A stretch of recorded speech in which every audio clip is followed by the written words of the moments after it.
ஒரு மாமியாருக்கு 3 மருமகன் இருந்தாங்க. அந்த 3 பேர் மனசையும் தெரிஞ்சுக்கிறதுக்காக மாமியார் கிணத்துல குதிச்சிட்டாங்க. பெரிய மருமகன் மாமியார காப்பாத்திட்டாரு. காப்பாத்தினதுக்காக ஆட்டோ பரிசா கொடுத்தாங்க.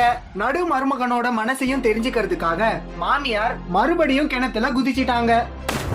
நடு மருமகனும் காப்பாத்திட்டாரு. காப்பாத்தினதுக்காக பைக் பரிசா கொடுத்தாங்க. இதே மாதிரி கடைசி மருமகனோட மனசையும் தெரிஞ்சுக்கிறதுக்காக மறுபடியும் கிணத்துல குதிச்சிட்டாங்க.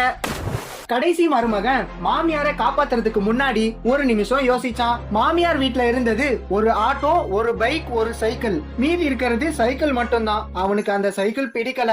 அதனால மாமியார காப்பாத்தாமலேயே போயிட்டான். மாமியாரும் தண்ணில மூழ்கி செத்து போயிட்டாங்க. அடுத்த நாள் பாத்தீங்கன்னா கடைசி மருமகனுக்கு கார் பரிசா கிடைச்சிடுச்சு. எப்படி கிடைச்சதுன்னு தெரியுமா?